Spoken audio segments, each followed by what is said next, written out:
Alright, so a quick recap of Hermitian operators.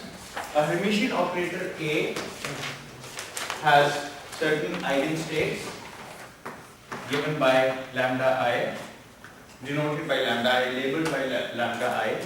Since this is an eigenstate of the Hermitian operator, the state is unchanged after the action, and to obtain an eigenvalue, lambda I, and lambda I is a real number, which means that lambda I conjugate is the number itself. So the eigenvalues of a Hermitian operator are real. The second important property is,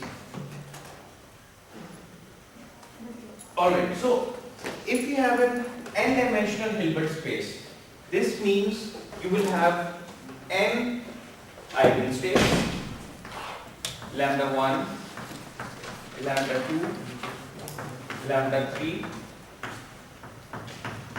all the way up to lambda n.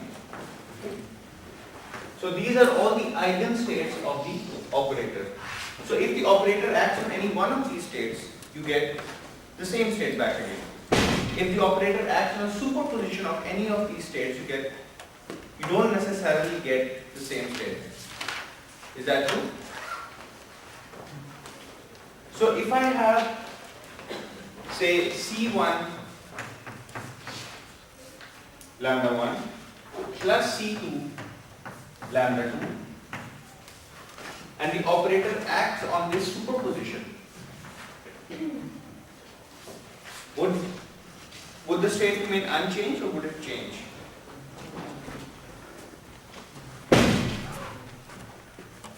Is this state, this superposition state, an eigenstate of the Hermitian operator?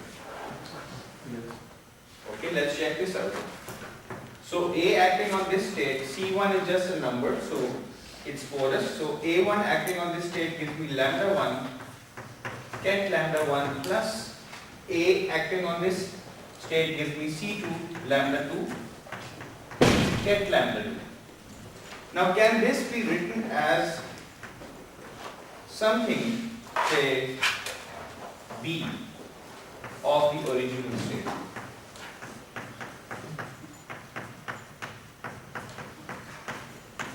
Can I write this? Is this state equal to this? Can it choose some value B such that this state is written as this state? What is the value of B?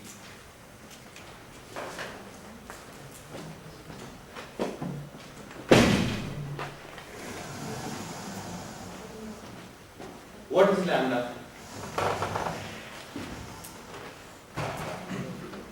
Which eigenvalue? I have two eigenvalues, lambda 1 and lambda 2. Which one of these is B?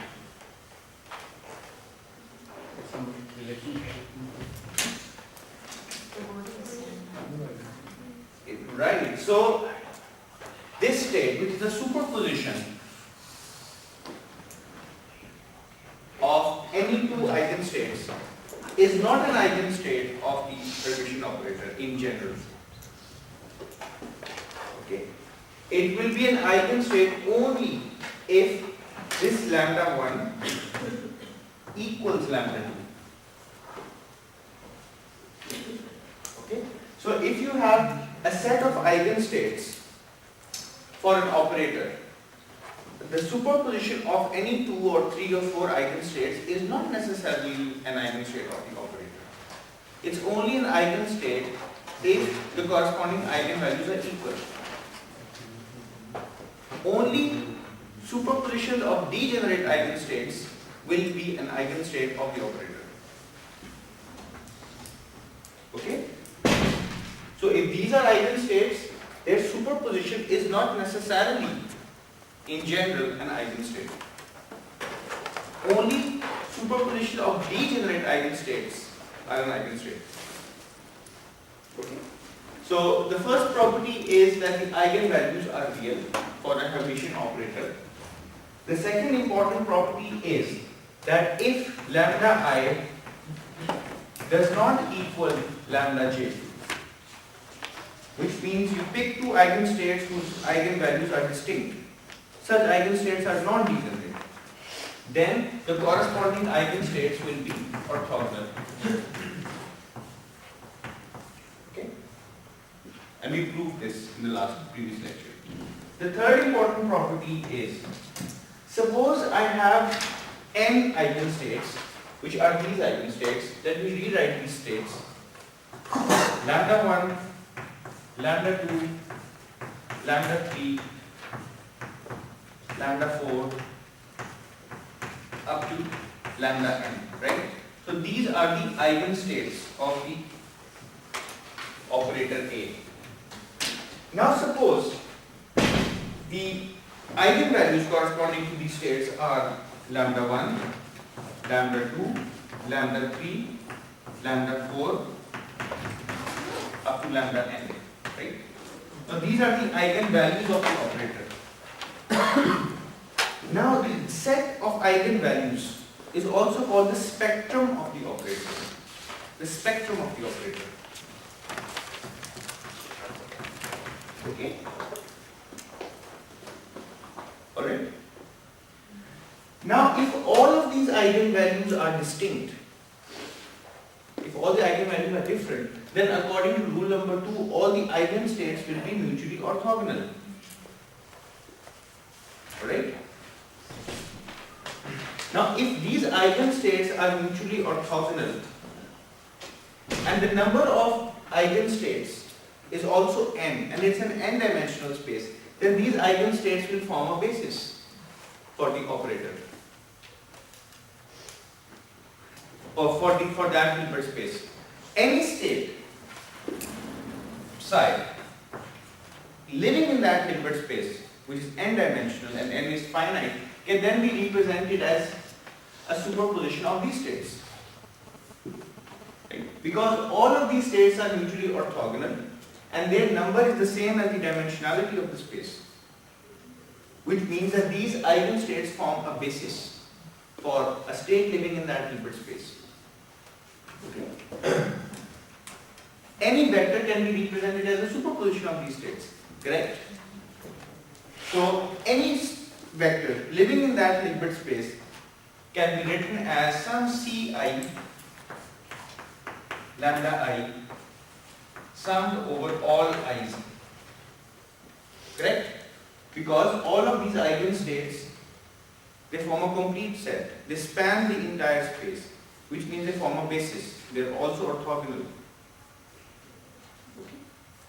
And you can always normalize states. You can normalize vectors. And you can also orthogonalize vectors. I'll have more to say about this in a minute. So any state can in fact be written in this form, where these are distinct, these are eigenstates corresponding to distinct eigenvalues. Right now we are supposing that all the eigenvalues are distinct. Okay? So it's a completely non-degenerate spectrum for the operator. So any state can be written as this superposition. And what are these Ci's? These are just inner products. So each Ci is just an inner product, which means that the original state can be written as psi. It's inner product with lambda I with all these terms, right? Agree? Now this is just a number, so I can rewrite this as, I can bring this lambda I here, I can move this number to after the cat, I get lambda I here, I put this inside brackets, I put psi here, okay? So what should this sum of outer products be equal to? Which operator? Identity. Because the right hand side must equal this cat. Hence this must equal the identity operator. Which means that the identity operator can always be written as the sum of the outer products of all the eigenstates if the spectrum is completely non-degenerate. You choose any basis in the Hilbert space and you form this any orthogonal basis, you form this outer product and take the sum over all the indices, you will get the identity operator. Okay? So this is a general rule. All the lambda i's in this case are forming a basis.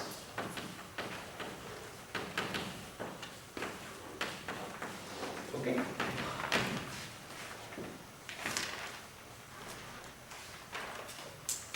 Alright. Now, question. Are all of these states orthogonal? Yes, because all the eigenvalues are distinct. It's a totally non-degenerate spectrum. This is our assumption. So all of these states are orthogonal. Their number is n, so they must form a basis. Okay? This is something you know from linear algebra. The second point is that each of these states can be normalized. There's no problem normalizing the states. Okay. So the identity operator can always be written as a sum of these outer products. Each one of these is now an operator, right? And if we have a four-dimensional system, for example, then the identity operator can be written as lambda 1 plus bra lambda 2, cat lambda 2 plus bra lambda 3, cat lambda 3 plus bra lambda 4, cat lambda 4. Okay. If the eigenvalues are totally non-degenerate and these form orthogonal states and they are normalized. If these states are normalized and orthogonal and they correspond to distinct eigenvalues, you can always form this sum and get the identity operator. Okay. Now if I have a Hermitian operator A acting on the state psi,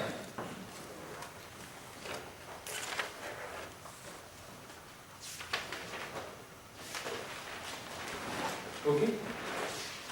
Now what I would like to do is I would like to express psi in terms of its eigenstates, right?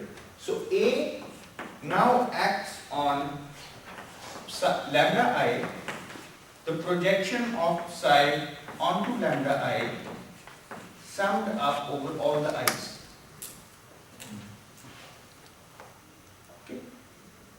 Now, this is a sum over all the i's, and A is just an operator, so I can pull this sigma sign out. I have I here. Okay. Now, this is just a number. It's just a scalar because it's an inner product. So, this A is actually acting on all of the eigenstates individually. So, I can write lambda I psi A acting on lambda I. Now what is the result of A acting on lambda I? What do you get as a result? What happens when this Hermitian operator acts on its eigenstate?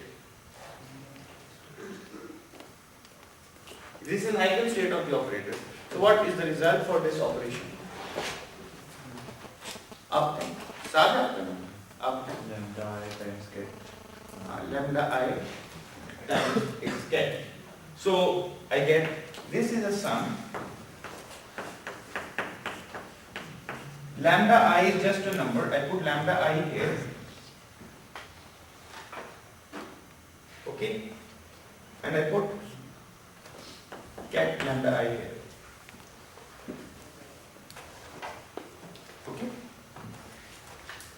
Now let's do something interesting. I'm just going to move here so that I can reserve some blackboard. I. Now this is just a number, so it's porous. I can move it to after the cat. This lambda I remains where it is. Cat lambda I, bra lambda I, right? Now these are the only indices, the only factors with an index I. So I can put this in brackets, and all of this is acting on psi. Now if I compare to the left hand side, what should this thing be equal to? Identity? So some lambda.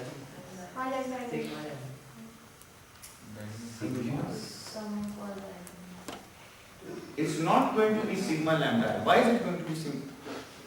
It's going to be the Hermitian operator. It must be equal to this operator A. It's not equal to sum of lambda i's. It has to be equal to this operator. Okay? Which means that the Hermitian operator A is equal to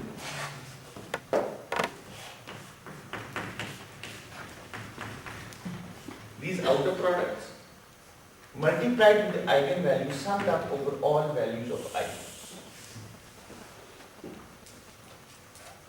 Okay? And we'll notice what this physically means. A Hermitian operator is expressed as a sum of the outer products of its eigenstates, where each eigenstate is multiplied by the corresponding eigenvalue.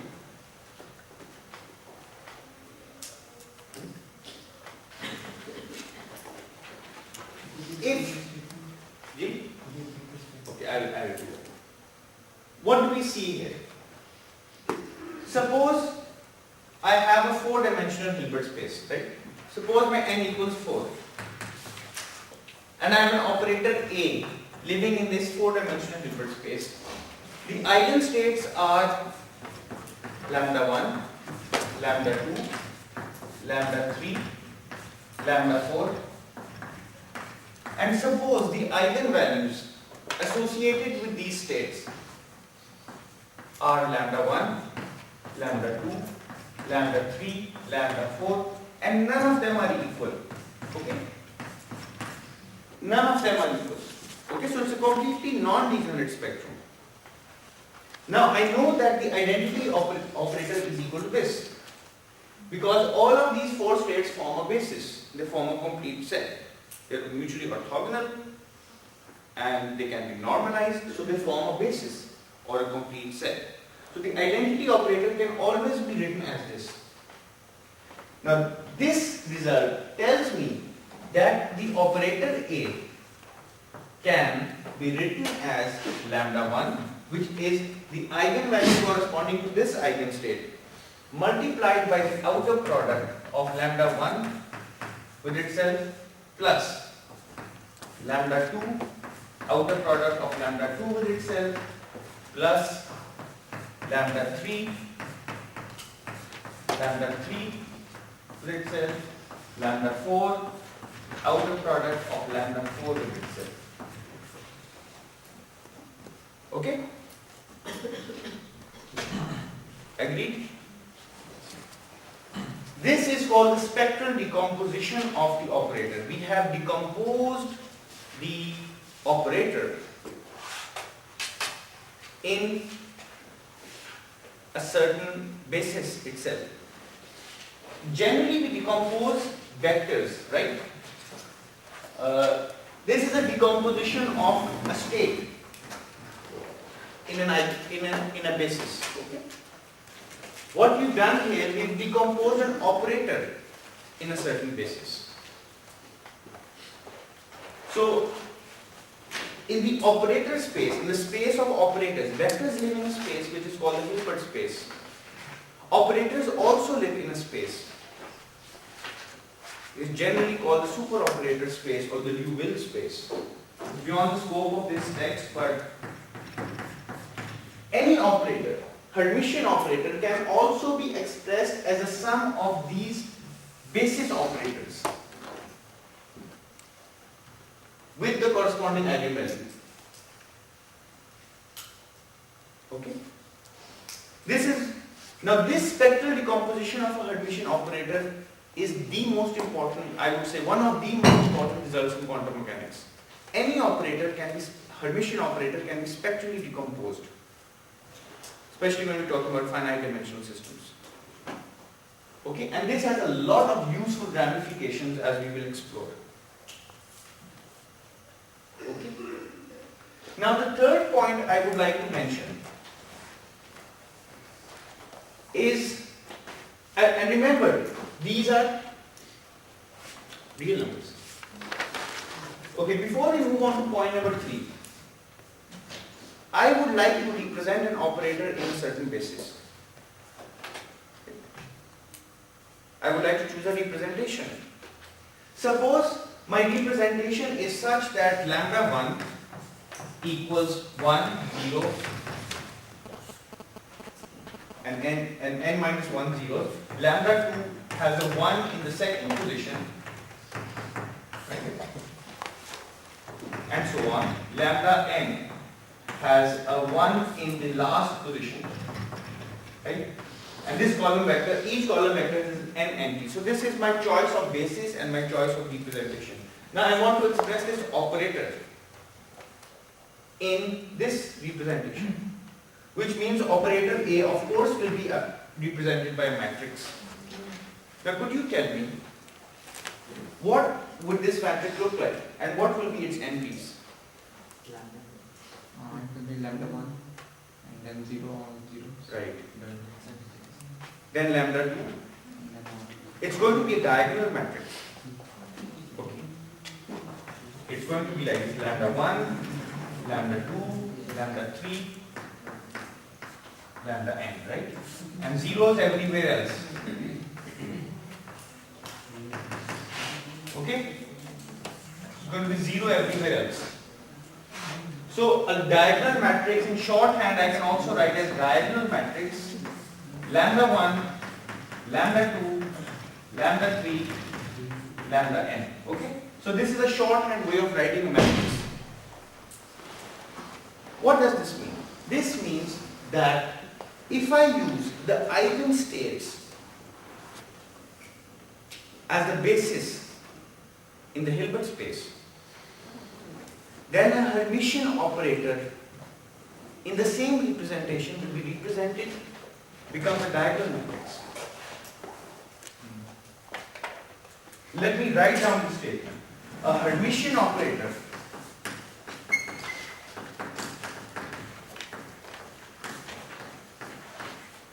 is diagonal in its eigenbasis.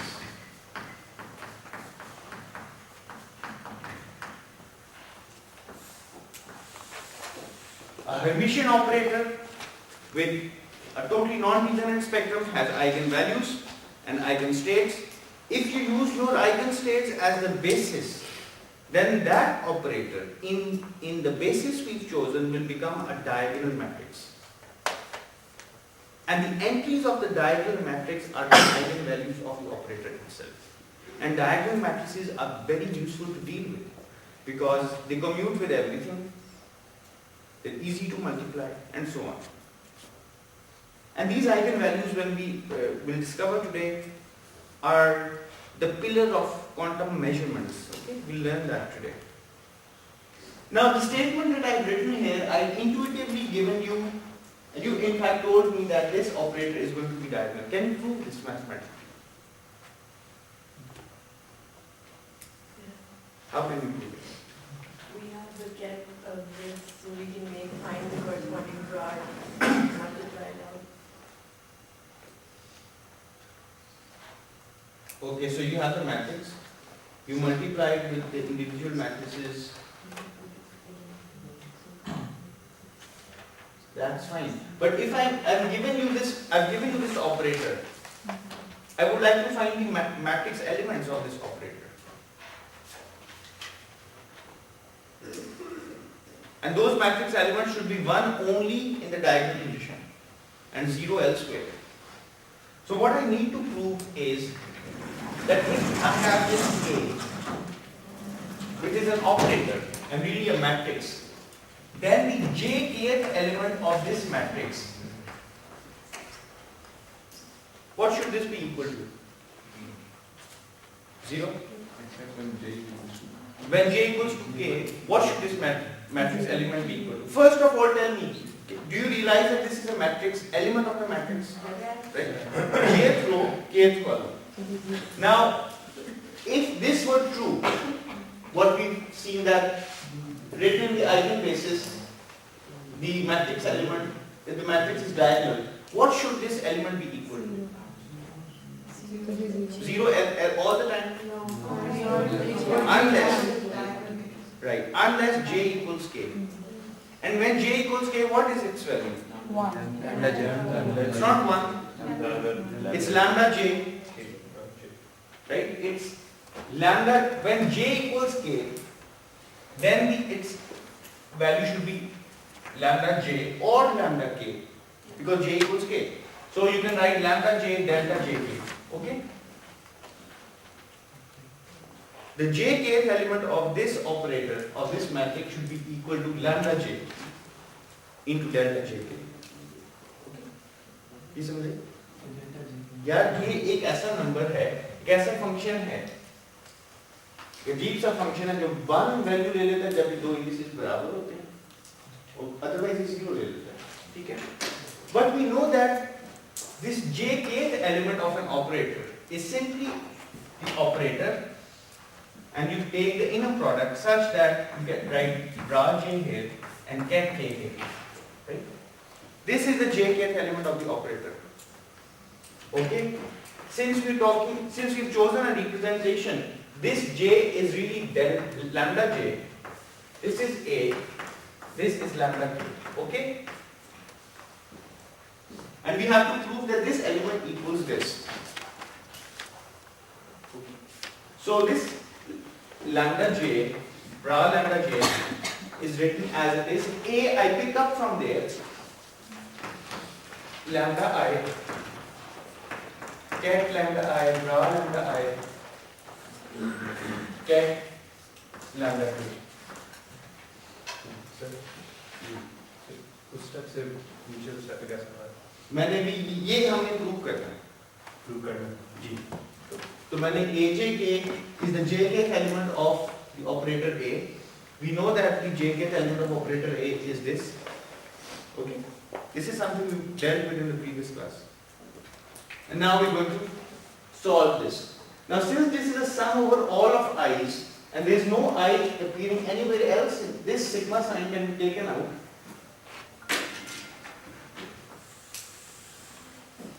And I can write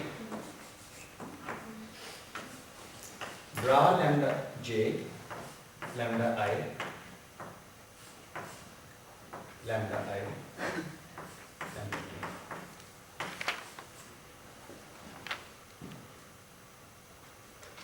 और ये साथ ये क्या है? Lambda I.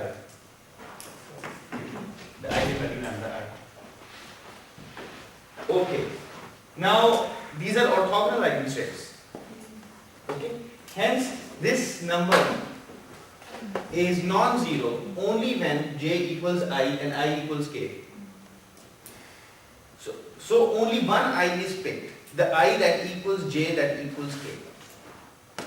Only one of these is picked. And so I can replace all the I, j, k by a single variable, say j or k. And this is the same as writing lambda j delta j k. Okay? Or I can write lambda k delta j k, doesn't matter. Only one of these i's is picked, is selected. Because otherwise this term will become zero. Hence I have shown that the operator is diagonal in its own eigenbasis. In its own eigenbasis means the basis that is made up by its own eigenvectors.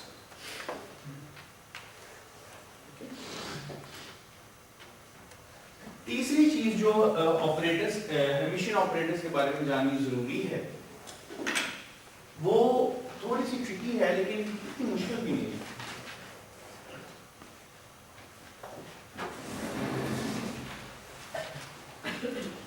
Suppose my eigenvectors are lambda 1, lambda 2, lambda 3, 5, 4, right? We make, what does it 5 now? 5, 5. Lambda 6.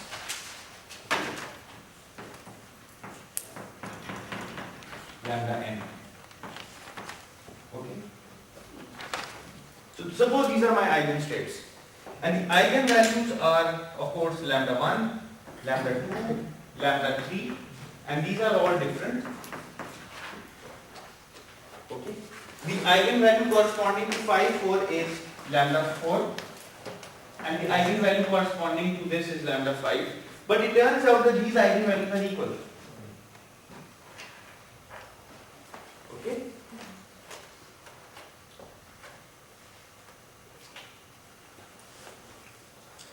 And lambda 4 or lambda 5 is unequal from everything else. But lambda 4 and lambda 5 are two eigenvalues that are mutually equal, but they distinct from any other eigenvalue. Okay?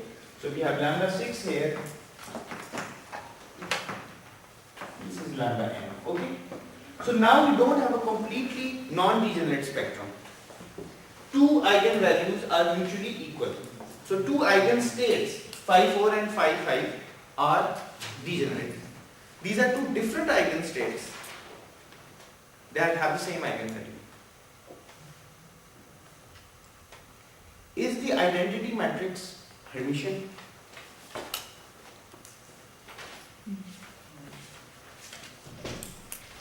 Irfan? Identity operator Hermitian होता है?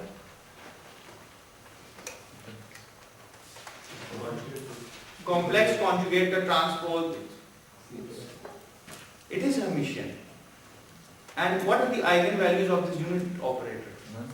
They are all 1 and they are all equal. So the unit operator is an example of an operator which is Hermitian, but it has a completely degenerate spectrum. All the eigenvalues are equal. So quantum mechanics tells you that if your eigenvalues are equal, then the eigenstates need not be orthogonal. But there is a procedure in linear algebra that is called Gram-Schmidt orthogonalization. Gram-Schmidt orthogonalization.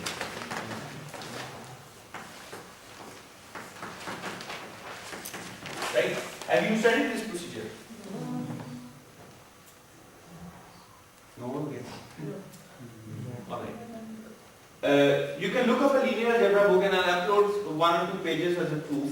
But it is always possible to take up these eigenstates which have the same eigenvalue, by the way, and form combinations of these eigenstates. For example, I can form C4 phi 4 plus C5 phi 5, right? First question. Phi 4 is an eigenstate of the operator A. Phi 5 individually is an eigenstate. Is this combination an eigenstate of the Hermitian operator? Yes. Yes. Why? Because they are degenerate, they have the same eigenvalue. You pick up any two other eigenstates which are mutually orthogonal and form their superposition, it will not be an eigenstate of the operator. Okay. Only these lucky phi 4 and phi 4 happen to be such that since they are degenerate, their linear combination will be an eigenstate because they have the same eigenvalue. So let's call this state lambda 4, right? Lambda 4 is an eigenstate. Okay. Likewise, I can create another superposition d4 phi 4 plus d5 phi 5 and call this lambda 5. Okay.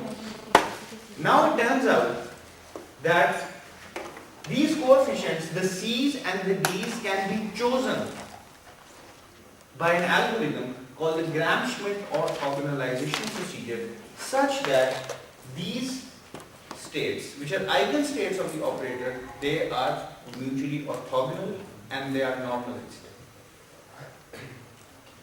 Okay. So for a Hermitian operator, it is always possible, whether you have a degenerate or a non-degenerate spectrum, to choose a set of eigenvectors that are mutually orthogonal, normalized, and hence they form a basis. Okay? So even when the spectrum is non-degenerate or degenerate, you can always choose a set of eigenstates which form a complete basis, which form a complete set, which totally span the Hilbert space. So instead of these 5, 4 and 5, 5, I can always choose lambda 4 and lambda 5. And now this set of all the lambdas will form an orthogonal set, which forms the basis of the Hilbert space. Okay? So, higher basis can the second terms on. ठीक है? मिसाल के तौर पे unit operator है. It lives in Hilbert space. All the eigenvalues are degenerate, but you can choose n mutually orthogonal eigenstates for the unit operator, which are simply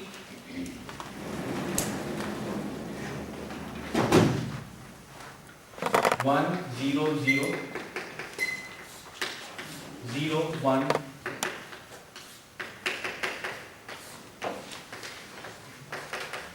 all of these states, they form a basis of an n-dimensional space, and they are the eigenstates of the unit operator. Even though the unit operator is completely degenerate, all the eigenvalues are equal, each eigenvalue equals 1, but still these eigenstates are all mutually orthogonal, and they form a basis for the Hilbert space. Okay? So, why are Hermitian operators important?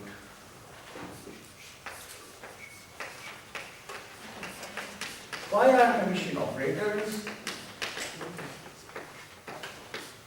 so important?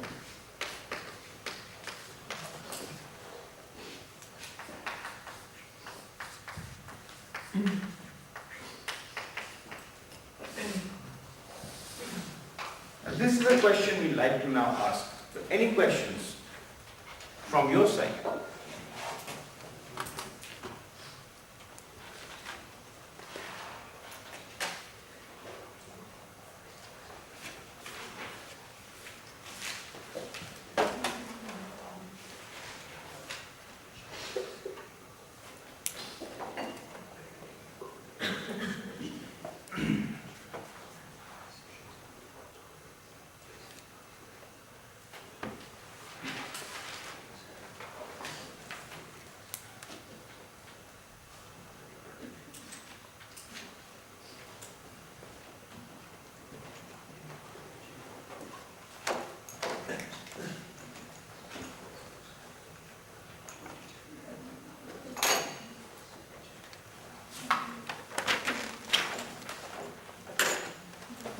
Suppose I have a box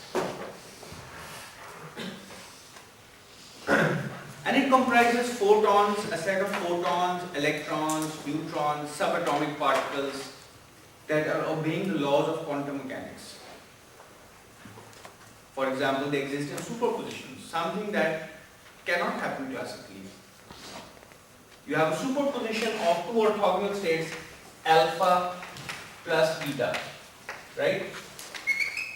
Quantum mechanically, you can have this state where alpha and beta are mutually orthogonal. Classically, you're electrical engineers, most of you, even you're physicists, you work with transistors. Now, if I have a circuit, okay, you put a certain current in here into a transistor. This transistor can be switched on. Okay, when this transistor is switched on, okay, there is a certain voltage here. When it is switched on, this voltage becomes 0. When it is off, this voltage has to be this voltage. So there are two states for this voltage. It can either be, say, 5 volts or 0 volts. Now these are two states on the transistor. It can either show you some voltage or show you no voltage at all. It's really what is called a Boolean device. It can either be on or off. Okay? Now this state of having 5 volts and having 0 volts are mutually orthogonal. You cannot have the best of both flavors. You cannot have 5 volts and 0 volts at the same time. Okay? So these are mutually orthogonal states classically. But here we have mutually orthogonal states, say ket alpha and ket beta. Mutually orthogonal means that inner product is 0. Gradually we'll move away from the polarization description. So we have two-dimensional Hilbert space spanned by two basis vectors, ket alpha, ket beta, mutually orthogonal. Quantum mechanically, you can have a superposition. Okay? You can have an arbitrary phase here as well. That's allowed, totally permissible. Now there's something quantum happening inside. There's these phase factors, these complex numbers, these superpositions exist. Now, quantum mechanics is of utility. This is the utilitarian perspective in the philosophy of science, that quantum mechanics can only mean anything if you're able to measure it. If you're able to have experimental outcomes, if you're able to explain experimental outcomes in the way that a superposition must exist, then that's the proof that the superposition exists. How do you verify that the superposition exists? You have to perform a measurement. Okay? So there is something outside this quantum box, outside this green box, in which the Schrödinger cat is living, that is necessary to probe the quantum state. And that is what we call the observer.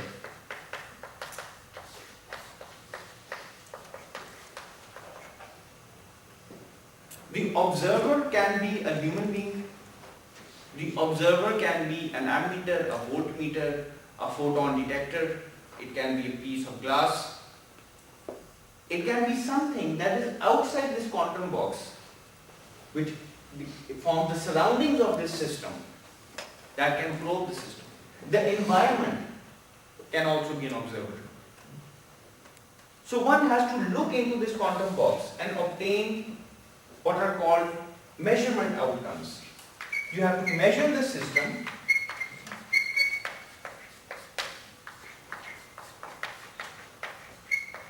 and you have to gain some information about the system itself. Okay? Now there is a thick curtain between this boundary, between this quantum system and this classical observation system, because the observation only happens classically. Okay? एक मोटी चादर है इन दोनों के दरमियान, एक पर्दा है, हिजाब है, इसके अंदर देखना ऑब्जर्वर ने, और होता यह है कि जब ऑब्जर्वर इसके अंदर देखने की कोशिश करता है, he or she disturbs the system. The quantum system is disturbed. Okay. Now this act of moving from this microscopic quantum system to the macroscopic classical system is generally called measurement. Quantum measurement. And measurement is the trickiest part in quantum mechanics. Okay? Most of the quantum mechanics breaks down when you perform a measurement. Now I will highlight this aspect in today's lecture. So we need to make a measurement and we need to see what the measurement outcomes are. And from the measurement outcomes can we predict what the state is? Because we have no other means of telling what the state is. So the only variables that we have at our disposal are the measurement outcomes, the results of the voltmeters, the results of the detectors. So based upon those measurement outcomes, we have to say something about the quantum state. So this is something we would like to look at now. Suppose, let's move back to the polarization description. Suppose I have a polarizing beam splitter PAHV, okay, and some photon, a single photon comes in that is in a quantum state psi. Okay. Now, suppose there are two output channels, one for H and one for V. Okay. So it's a polarizing beam splitter. And there's a single photon in an arbitrary input state, which is psi CH get H plus CB get V. Alright. Now what we are doing here is we performing a measurement. देखो यहाँ लफ्ज, हर लफ्ज की अपनी एक हुर्मत है. अब जो मैं कहने जा रहा हूँ उसकी वजह ये है कि ये लफ्ज बहुत अहम है इस चीज को समझने के लिए. यहाँ पे क्योंकि फिजिक्स और फिलॉसफी का आपस में ना थोड़ी बहुत बातचीत शुरू होती है, ठीक है, इसलिए मैं बड़ा केयरफुली यहाँ चल रहा हूँ, अपने लफ्जों को बड़ा सोच समझ में बोलूंगा यहाँ. What we going to do here? We have a quantum state and we want to perform a measurement. What do we want to measure? There are different things. ठीक है? So our observable, जिसको हम देखने जा रहे हैं, ठीक है, उसको कहते हैं observable. वो है polarization of the photon. Okay? और इस observable को मैं एक P से जाहिर कर देता हूं, ठीक है, इस तरह का P लिख देते हैं. Cyrillic style में. Cyrillic is a script that is no longer used.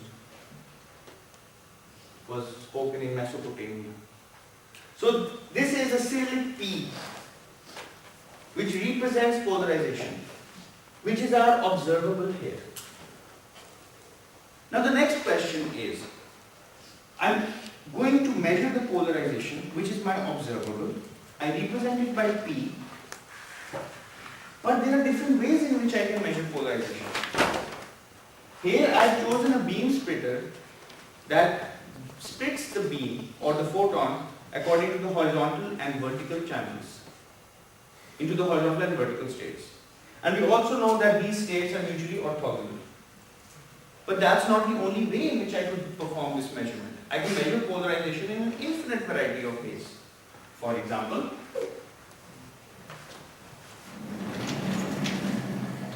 I can measure polarization using a 45-degree polarizer. The same state comes in, but now my output channels are 45 degrees and minus 45 degrees. Right? I can choose any other possible combination. I can choose PA theta, in which my input state is still the same, but my output states are at theta and theta plus 90. Okay? Yet I can choose another possibility of measuring the polarization. I can have a PAC, right? I still input get psi, but my outputs now correspond to at R and at L. So there's an infinite way of measuring the same observable, which is our polarization. Hence, it's not sufficient to tell what the observable is. You also have to tell what basis are you measuring in. Okay? Whether you're measuring in the horizontal vertical basis, or you're measuring in the 45 minus 45 degrees basis, or you're measuring in the theta plus pi by 2 basis, or you're measuring in the right left circular basis. Because the Hilbert space is two-dimensional, but there are infinite number of bases in which you can decompose your original state. So, one, you have to tell the observable. You also have to tell the basis of your measurement. Okay?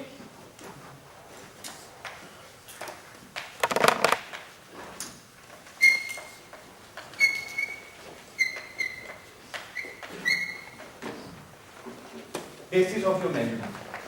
Here we are using, let's use the horizontal vertical basis. Okay?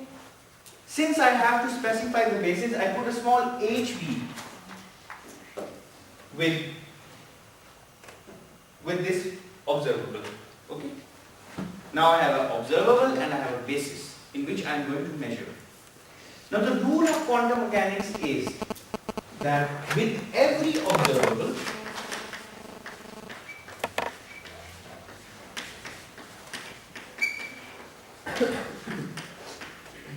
there is associated a Hermitian operator.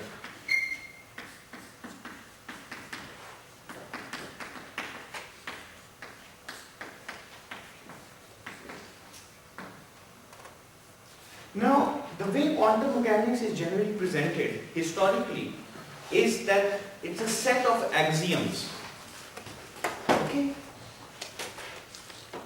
which are given. These are generally called the postulates of quantum mechanics. Some people like this way of describing quantum mechanics, others don't. I'm halfway in between. I generally don't like to state the postulates. This is the first, second, third, fourth postulate, and the ordering is not fixed either. So one important property of quantum mechanics is that most states are represented by this vector psi. Most states. Okay? This ket has the complete information about the object you're looking at. Everything that can be told about the object is present in this state. There is nothing that can be told about this object and is not captured by this state. This state, and being able to write this state, means that you know everything about the properties or the particular degree of freedom you're looking at. It contains all the information you can possibly draw from the state, from the object. So this is a complete description of the state. Okay? Psi is everything that you must strive to learn about. In other words. ठीक है? इसके बारे में information जितनी ज्यादा हासिल कर पाएंगे आप, उतना ही आप उस ऑब्जेक्ट के बारे में जान पाएंगे. This is the holy grail. You need to know everything about this. Okay? This has all that there is to be told about the properties of that quantum object. Okay? Now this is generally called the second postulate. Whenever you have an observable, you associate with that observable an operator. ठीक है? बस यहाँ पे हमारा observable था P. इसके साथ एक ऑपरेटर वाबस्ता करते हैं. ठीक है? अगर observable मेरा PHV है, तो इसके साथ एक Hermitian ऑपरेटर मैं वाबस्ता कर दूंगा, बना दूंगा. वो Hermitian ऑपरेटर उसको भी मैं observable से जाहिर करूंगा. फर्क सिर्फ ये कि मैं हैश डाल दूंगा उसके ऊपर. ओके? बाज़ औक़ात इस ऑपरेटर को खुद observable कह देते हैं. A Hermitian operator, in other words, is synonymous with some observable. You want to measure the position of an electron, x, in one dimension. You associate an operator with it, which is x hat. You want to find the momentum of an electron or a photon or a neutron. You associate an operator with it, p. You want to find the angular momentum of an electron, L. You associate an operator with it. And all of these operators are Hermitian. They must be Hermitian, and we learn why. Okay. Now when we define a Hermitian operator, we also need to define what the operator does. Okay. If you're talking about two-dimensional Hilbert space, how large is this operator? When we represent this operator, what's the size of the matrix? 2 by 2. It's a 2 by 2 matrix, okay?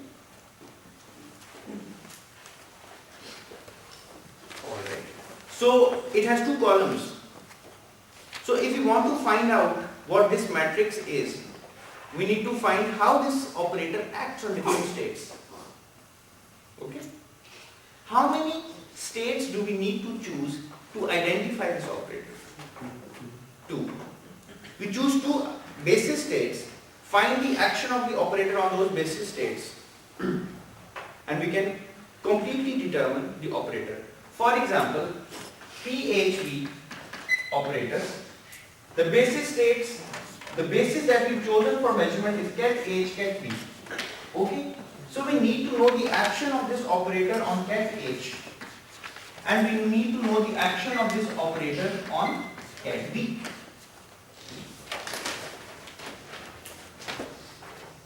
Okay? So we have to define this operation.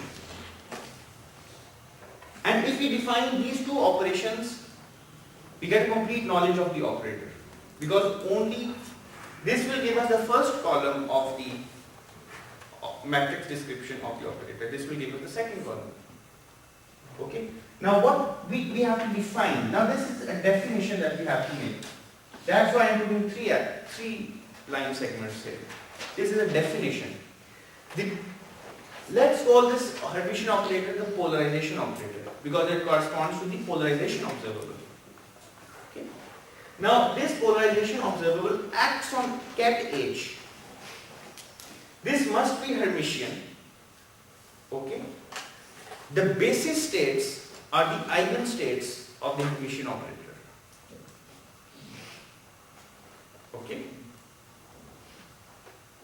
Now the answer must be ket H with a certain eigenvalue. Agreed? Now we have to choose this eigenvalue.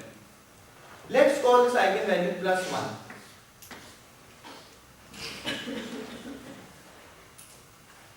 Okay. Now ket V is also an eigenstate of this polarization operator. Remember, this is a definition that we are making. Okay. So if this were an eigenstate of this operator, the result would also be ket V. But we have to choose an eigenvalue.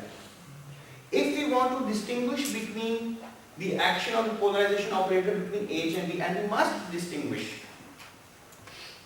So let's use another eigen. In other words, if this is a Hermitian operator and ket H and ket V are mutually orthogonal, then what should be the eigenvalue? Should they be the same or different? They should be distinct. Hence, I use a different eigenvalue here. Let's use -1. Okay. Now this is my definition of the polarization operator. Okay. Now what I would G. The definition of polarization operator, PHV. Right. So the polarization operator is defined by its action on its eigenstates or the basis states in that measurement scheme. Our measurement scheme uses the horizontal vertical basis. So I would like to define the polarization operator through its action on ket H and ket V. And since ket H and ket V are defined to be the eigenstates of the polarization operator, these are eigenvalue equations, but the eigenvalues need to be distinct. Okay. Now let's move forward. Okay.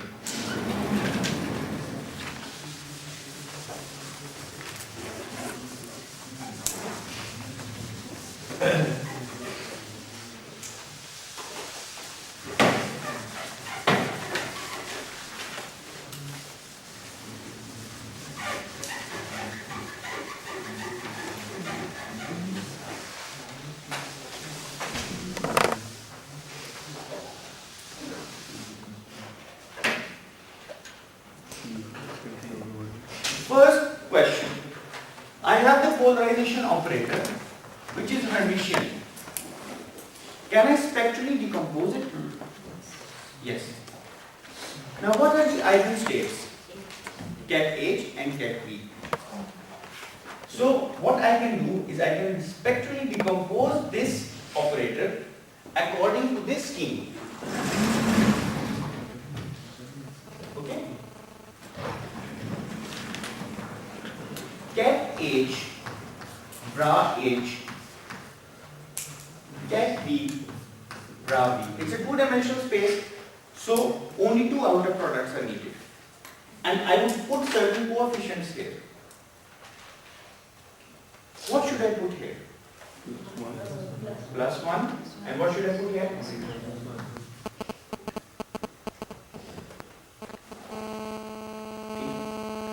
Now if I would like to represent this polarization operator in its eigenbasis, it would be a 2 by 2 matrix. And what would this matrix look like? It would have 1 here, 0 here, 0, minus 1. Okay. This column is the output, is this output, this one. This column is this output.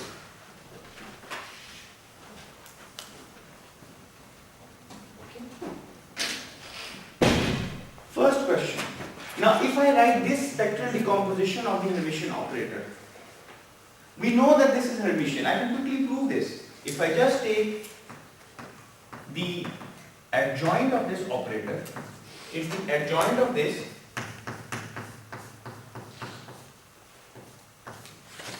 minus the adjoint of this. And if I have an outer product, say 5 psi, and I want to find the adjoint of this, you just interchange the symbols. Okay, psi, phi here. Okay? And this is something that you have to do on your own. And the tutorial, the drill tutorial has several examples of this kind.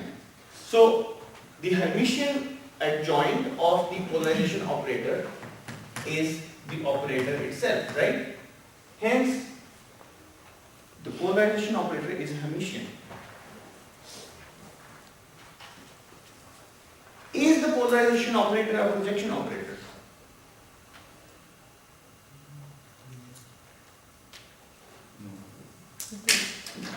If I take the polarization operator, find its square, which means PHV multiplied by PHV.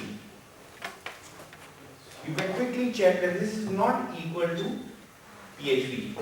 Ket H, bra H minus ket V, bra V acting on ket H, bra H minus ket V, bra V, right? This will actually give me, you can check this, this will give me identity. Ket H acting on this will give me ket H. This outer product acting on this will give me 0. This outer product acting on this will give me 0. This outer product acting on this will give me. So this is simply the identity operator. Hence, the square of the polarization operator is not the projection operator. This alone is a projection operator.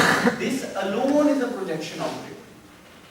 But the combination is not necessarily a projection operator. Alright. So what we've done, we've defined an observable and we've defined a Hermitian operator corresponding to this observable. Now I have to draw my figure again, which corresponds to the measurement scheme.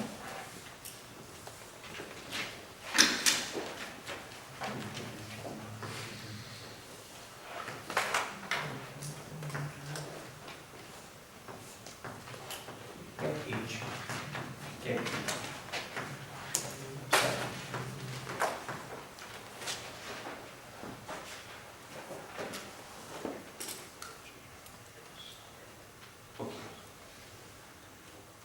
Now, we already know that if a single photon comes in here, it can either go into one of these channels. And this is probabilistic.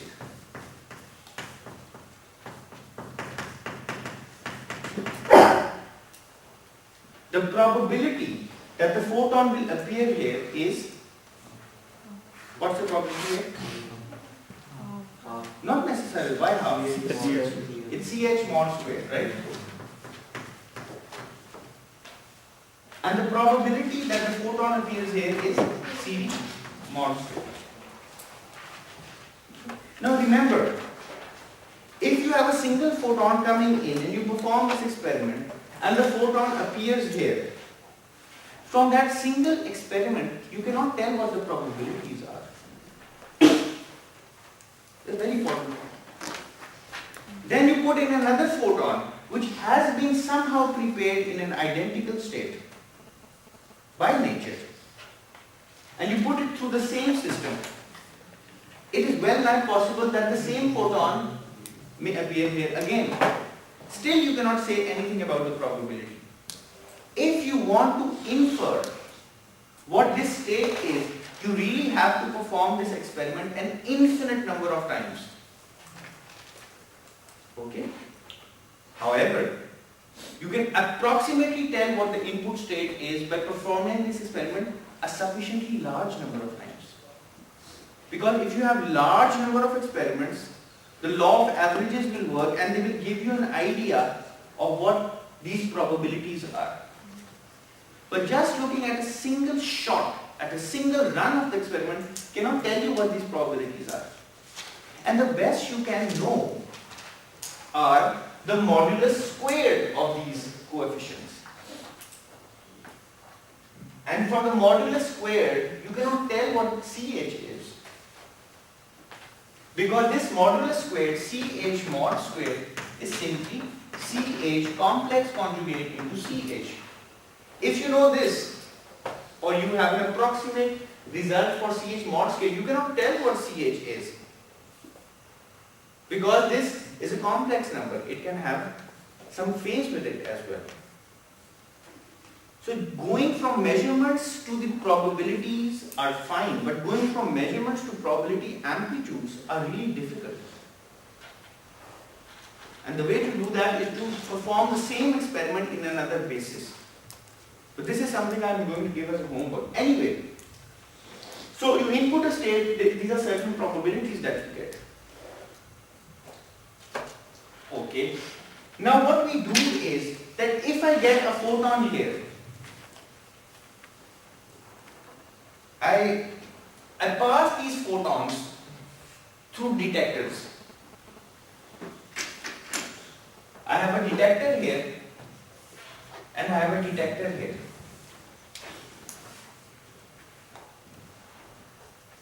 Okay. Now this is a special kind of detector. It is, suppose I am using a non-demolitive detector. Demolition का मतलब पता है? क्या मतलब होता है demolition का? तबाह कर देना, बर्बाद कर देना. बर्बाद बड़ा प्यारा लफ्ज है फारसी का. बर का मतलब हवा, बर का मतलब ऊपर, बार का मतलब हवा. हवा के ऊपर इस तरह पत्ते बिखरे हो और हवा के ऊपर वो उड़ जाते हैं, सब कुछ तबाह हो जाता है. लेकिन ये एक ऐसी मेजरमेंट है जो नॉन डेमोलिटिव है, जो बर्बाद नहीं करी फोटोन को. आमतौर पे फोटोन डिटेक्टर्स ऐसे होते हैं कि फोटोन उन पे आके गिरता है, the photon loses its existence because it gives up all of its energy to the detector, which appears as a current spike. Okay? So if you block a beam, I'm not blocking a beam here. If I put a beam block, that means demolitive measurement. Because if the photon falls here, it's gone for eternity. It can no longer be recovered. But these are non-demolitive measurements. For example, these can be glass slabs. The photon passes through the glass slab and it gives you a glow here. But the photon continues to go on. But these are very difficult experiments, by the way, but they can be performed. So these are detectors, non-demolitive detectors. And if the photon appears here, I assign a number plus 1 to it. Okay? This plus 1 is my measurement outcome. And I assign a number minus 1 here. Okay? Now, if I perform this experiment a large number of times, remember, on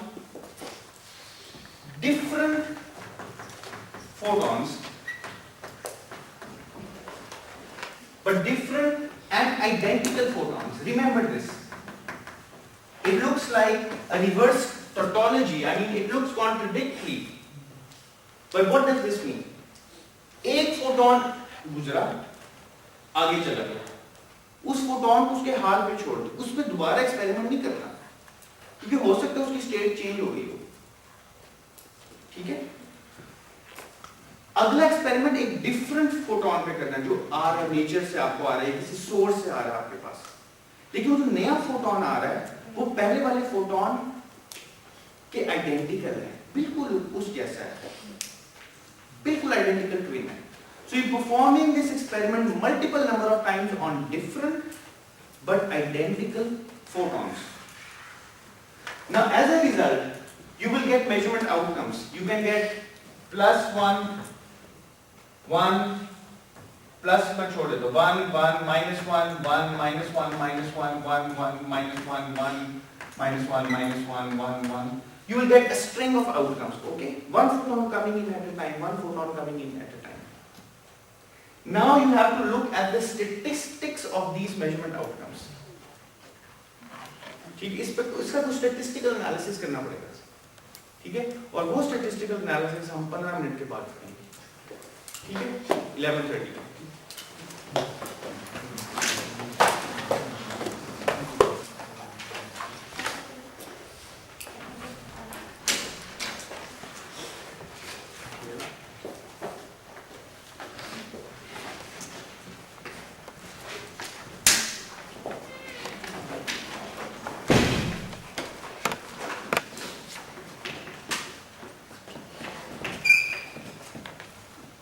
Alright, a state comes in, get side, general state, okay, and there are two output channels.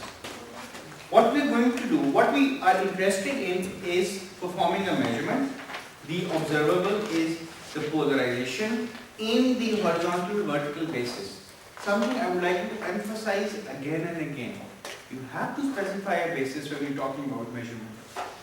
Now there are two measurement outcomes, plus 1 and minus 1. The probability of measuring plus 1, given that your input state is psi,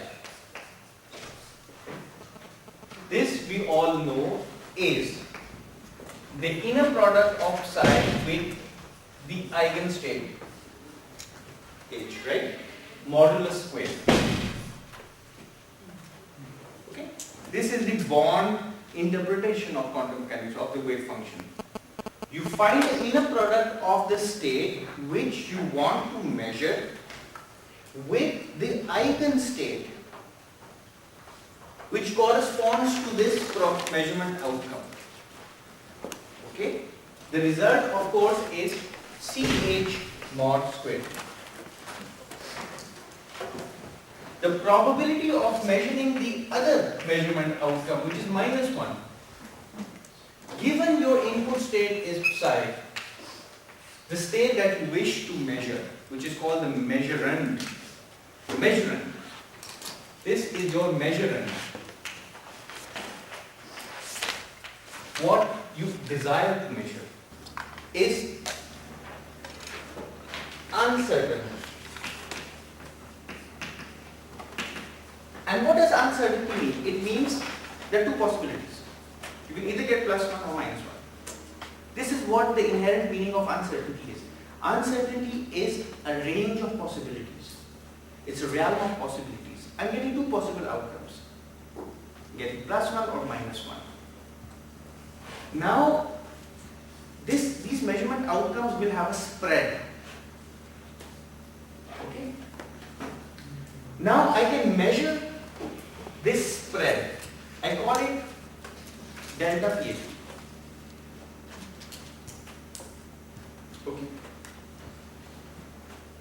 how do I define this spread? I define this spread in the following fashion. I take the square of this spread. Okay, in probability theory, if you have x as a variable and it is spread, what you really do, you take your x, you subtract from it the average value, you take the square of this deviation, okay, and then you take the average of this square. This is what you call the variance. Okay, and you define it as delta x square. ऐसे करते हैं ना, physics lab में भी आप इसी तरह variances निकालिए. ये स्टैंडर्ड डिविएशन स्क्वायर है, वेरिएंस है of a variable. You take the variable, its individual value, और देखेंगे वो मीन से कितना दूर है, एवरेज से कितना दूर है. देखिए पॉजिटिव नेगेटिव ये दोनों वैल्यू लेंगे, इसलिए आप चाहते हैं कि इसका स्क्वायर ले लें. फिर आप जितने स्क्वायर्स हैं उन सब का एवरेज ले लेंगे, you will get the variance. Okay, we use an exactly analogous procedure here. Our observable that we are measuring is PHV. We want to find the variance of the measurement outcomes, how spread apart are, what's the uncertainty in this measurement outcome. So what we do, we make this equal to the operator PHV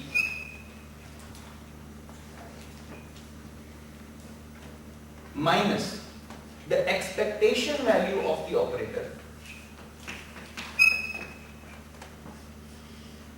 Right? So this is the operator corresponding to this observable, the Hermitian operator. It's not a transforming operator. Remember, it's a measurement operator. The observable operator minus the average value or the expectation value of the operator, just like here. Then I take the square of this. Okay? And then I take the average of this.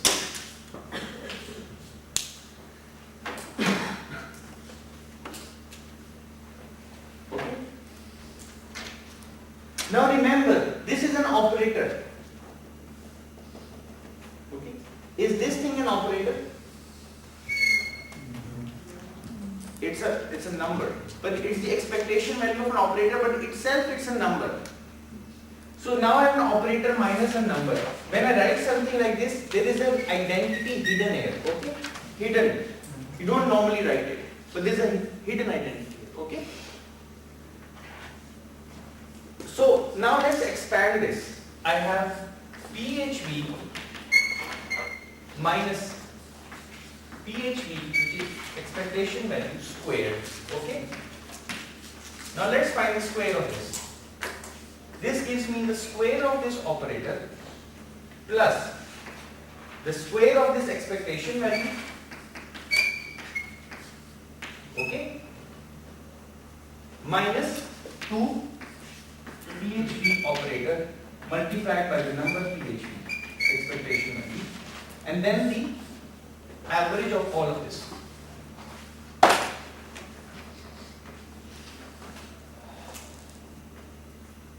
ठीक है, याद रहे यहाँ पर एक छोटा सा identity है जो मैं बार बार नहीं लिख रहा क्योंकि ये एक नंबर है. Every element must be an operator of the same dimensions. Okay, so now I take this ये वाला ये नहीं रखा. Now I have a sum of different operators and I am finding the average value of the sum. So the average value of the sum is the sum of the average values. So this becomes PHV plus PHV minus. Now this is a number, nothing happens, the average of a number is the number itself. So just you have to find the expectation value of the operator.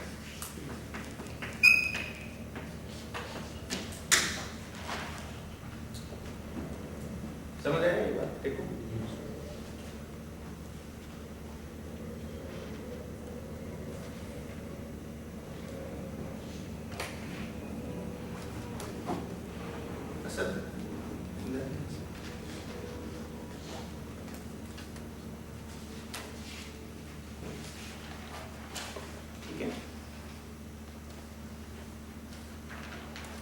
Now this is equals square minus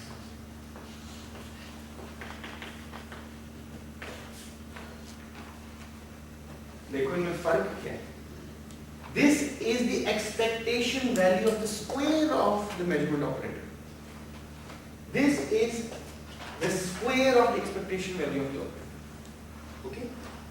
So if I have an observable P, HP, and I want to find the spread in the values, this is the spread that I will get.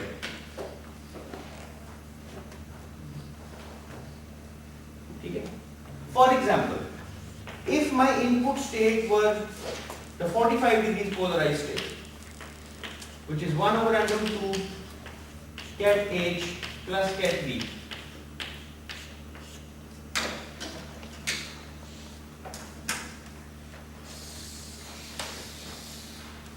Okay. I know my expectation value is 0. Right? I know that. My average value is 0 because CH modulus square is equal to CV modulus square. Expectation value is 0. So this number is 0. Right? This number is 0 because the expectation value of the operator is 0. But this number is not 0. Let's find out this number. P, H, B. I have to find out the square of the operator.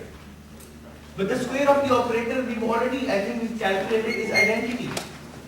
When we were proving that this operator is not, but we've already calculated this, right? It's identity. Okay? So, इसकी expectation value क्या होगी इस operator की? Now, इसकी expectation value equals psi, your input state, right? This is how you define the expectation value. Okay? But this is identity. So you get, which is 1. So your spread, delta PhD of measurement outcomes squared is 1. Or your spread is under root 1, which is also 1. This is clear. If this input state is 45 degrees polarized, the average outcome is 0, but the spread is 1. So you get plus 1 or minus 1. So it's a reasonable answer. The spread in values is 1. So either you get plus standard deviation 1 or minus standard deviation 1. So this gives you the range of possibilities. So in order to define the statistics, you need the average value and you need the spread of values. Now the last 15 minutes are going to be extremely important.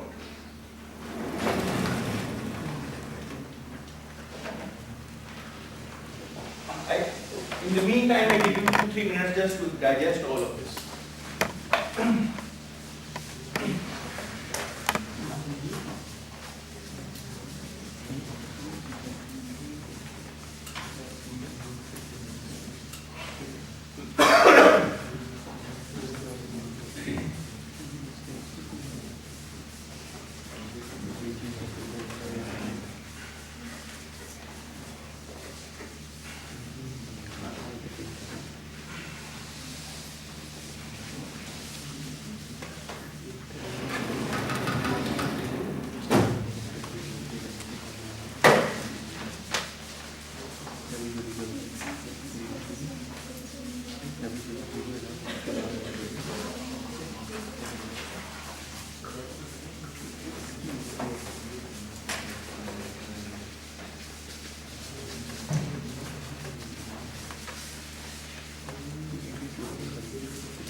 Suppose you have an observable A. Okay. Some observable A. Associated with this observable is a Hermitian operator. Okay, we know this. Hermitian operator is such that the dagger of A is equal to A. Now delta of the spread in the outcomes when you measure A, the square of this spread, which is the variance of the measurement outcomes according to our formula, is given by the expectation value of the square of the operator minus the square of the expectation value.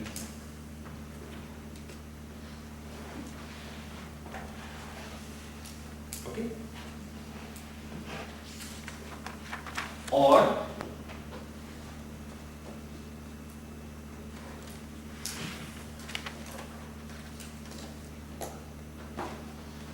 if you use the first definition, the principal definition is A operator minus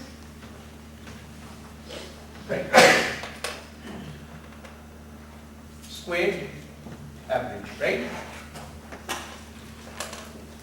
Agree? This is what we wrote previously, right? This is the same as this. Okay? Okay. Delta A square equals this. Mean of the square, it's the mean square of the deviation. It's the mean square deviation. You take the deviation, square it and find the mean. Okay? Now what does this mean? This means really that you form the inner product, because you state that you wish to measure this side. You form the inner product side, the square of this. Now this is an operator and you want to find the square of this. You can say A minus A twice, right? A minus A. The square of an operator is simply writing the operator twice. Will it add it?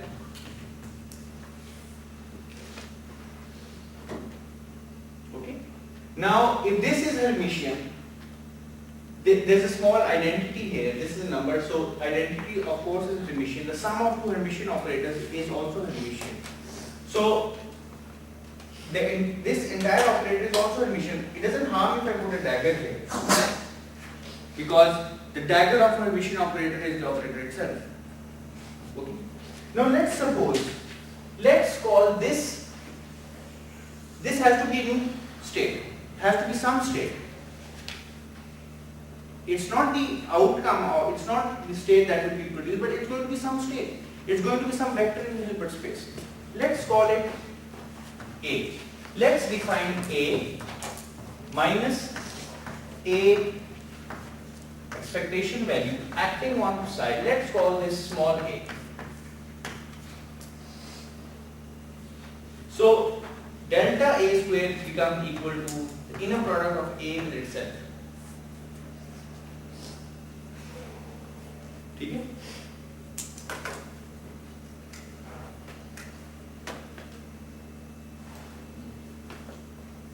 Okay. याद रहे कि if psi is normalized, A is not necessarily normalized. Okay? Because this is not a unitary operator. It may change the norm of the vector. Okay? So it's some number here. You get some complex number, but it's not necessarily equal to 1. Likewise, if I have another observable B, associated with this is an operator B hat, a Hermitian operator, I can find the spread of B's. This will simply be equal to where I have defined ket B to be B minus the expectation value of B acting on psi gives me ket B. This is how I have defined B. Okay. Now what I really want to do input state side, I have some measurement scheme. Some measurement is going on. And first I want to measure the observable A. And I also want to measure the observable B. Of course, on different but identical copies of the state. Because once I've made a measurement, I've corrupted the state, I've created a new state. I cannot proceed to measure the corrupted state, the new state. I need different but identical copies of the input. But now I want to measure A and B. For example, I want to measure the path of the photon and the polarization of the photon. Or I want to measure the momentum and the position of an electron. I have different observables. Okay? And now I want to find the spread in each of these observables. Now if I multiply both of these equations, delta A squared multiplied by delta B squared equals the inner product of A with itself, the inner product of B with itself. Okay?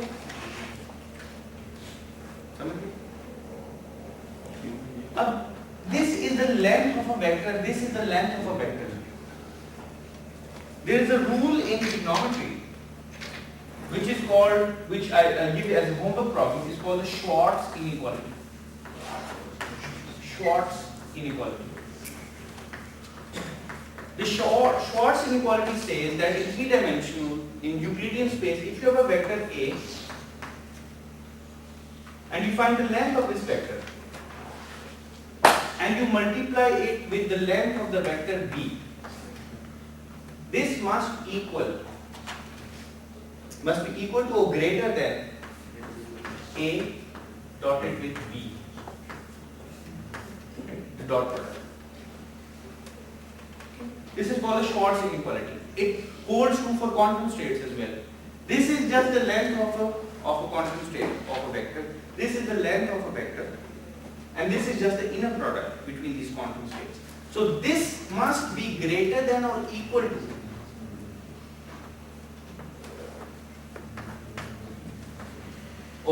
there is a square.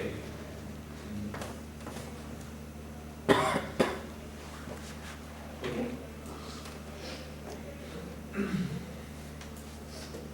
This is called the Schwarz inequality.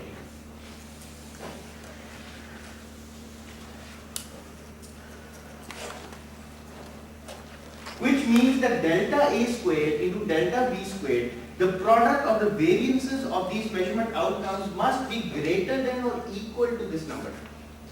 So there is a lower bound on the product.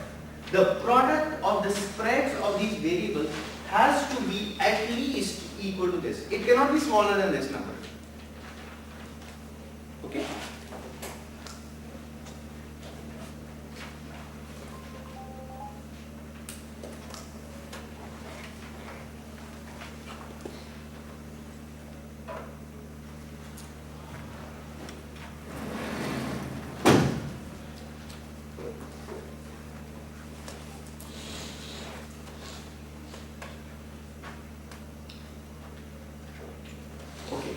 If I take the square root of both sides,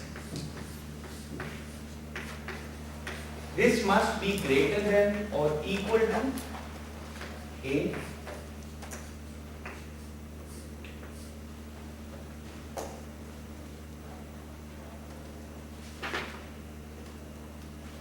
agreed?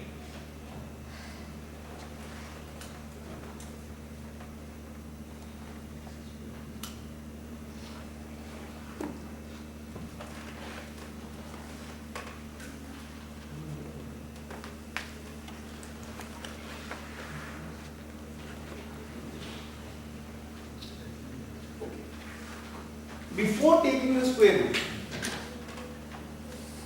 देखो, delta A, delta B squared must be greater than or equal to the modulus squared of this. Now what is the modulus? Is this a complex number? So it's a length code. It's an inner product. This inner product itself could be complex. It could have a real and an imaginary part. But you take in a modulus squared. But this number itself can be complex. Okay? So I can write this thing as the modulus squared as the real part of squared, right? Plus the imaginary part, right? This is simply the modulus squared of the number. It's the sum of the square of the real part and the imaginary part. That's how you define the modulus squared of a complex number. Now, is this positive? Is this number itself positive? The real square is positive. This is also positive. So if I just drop this out, then still the inequality will hold. Right? So delta A squared, delta B squared must be greater than or equal to the imaginary part squared, right? Okay, I've dropped out the real part because the real part is positive always. The real square is always positive. Okay. Now I take the square root of both sides. Delta A into delta B must be greater than or equal to. Now what's the square root of this? Is the imaginary AB, right? Modulus.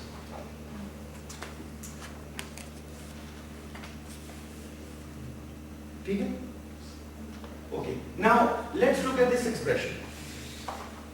Let's look at the right hand side. The imaginary part of a complex number is equal to the complex number minus its complex conjugate divided by 2i. Is that true? Why is that true? If I have a complex number z, it's a plus iota b. Its complex conjugate is z star is a minus iota b. I want to find just b. What's the imaginary part of this number? What would I do? I would take z minus z star. I will subtract the complex conjugate from the number itself. I will get 2 iota b, and b will just be equal to the number minus its complex conjugate divided by 2 iota. So the imaginary part of this number is just equal to the number minus its complex conjugate, and the complex conjugate is simply interchanging the bra and the cat divided by 2. Okay. Now what I have to find is I have to find the inner product of A with B. Okay. Now A is, how do I define cat A? This is how I define A. So bra A is simply going to be psi. The complex conjugate of that, which is the adjoint of A minus A expectation value, since it's Hermitian, I can just write A minus expectation value. Okay, and B is here. B minus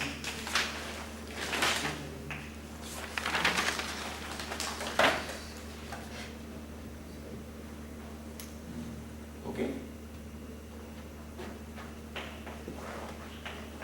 Now I can perform this multiplication. AB minus A B minus A expectation value B plus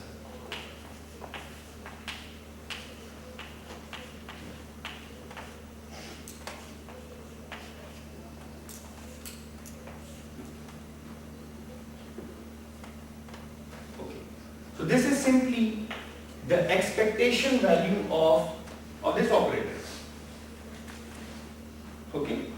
So this is simply A B minus A B minus A expectation value B operator plus A B. Right? Now I have a sum of terms, want to find the expectation value of everything. So I take the expectation value of this operator, A, B. Remember, this is not equal to the product of the expectation values of A and B. This is one combined operator, I have to find its expectation value. However, this is a number, so I can just take the expectation value of A. I get A, B. This is also minus A expectation value, B expectation value.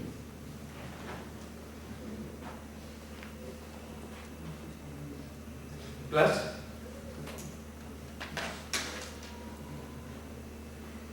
these are numbers, so their expectation values are the numbers themselves.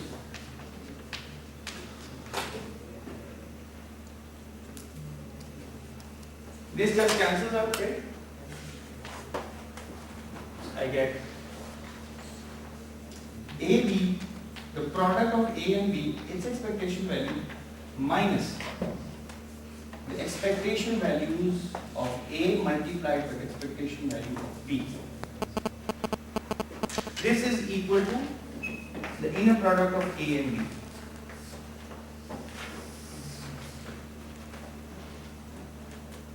While I rub the blackboard, you can think of what, look up the calculation.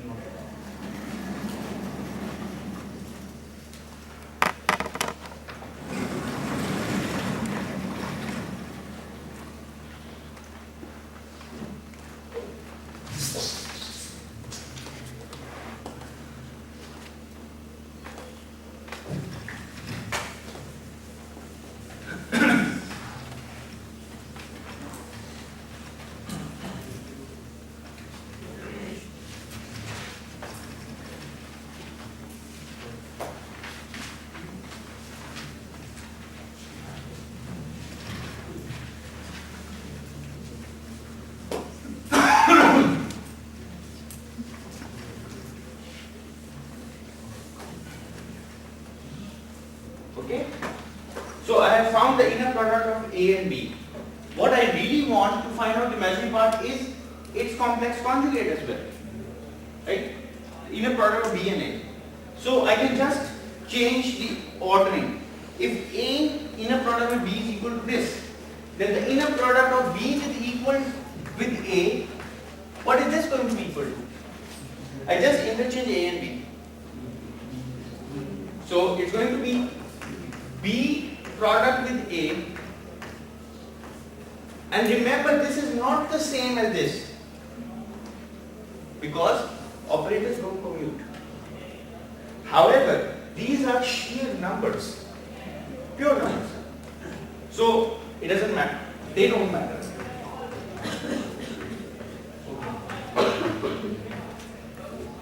Hence, if I would like to calculate this object, the imaginary part of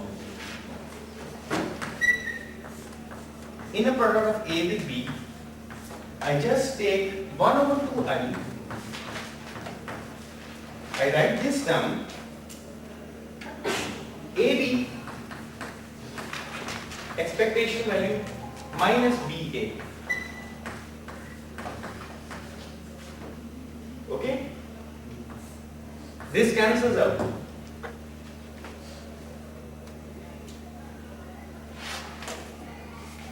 Right? But this simply equals, now I have a difference of two terms. I can write this as the expectation value of AB minus BA. Right? But what is AB minus BA? Commutator. It's an operator that is called a commutator of the operators A and B. So we call this thing the commutator of A and B. Commutator.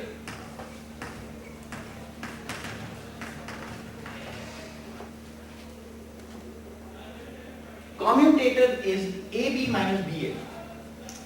It's a new operator called the commutator. In general, operators don't commute. Matrices की multiplication is order specific. You change the order, you get a different answer.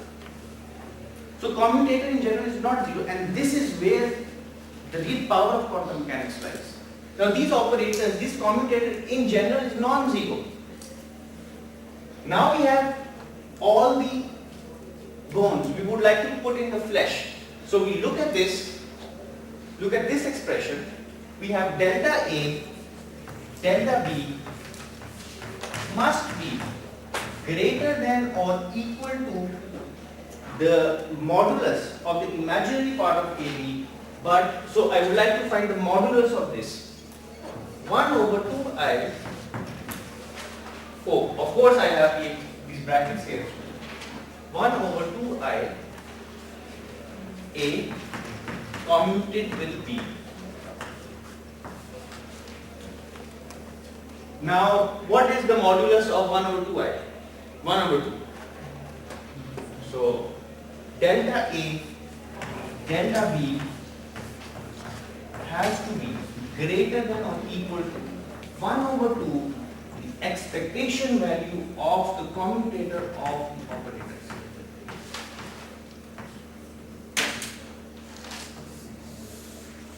This is called the indeterminacy principle.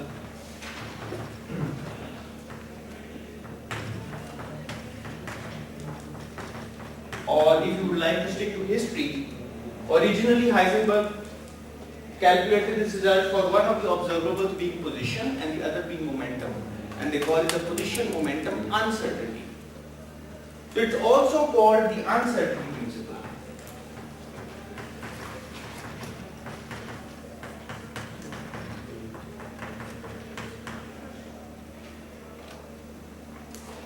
We'll have more to say about this, but last 2 minutes, just one example so that we leave slightly freshen up.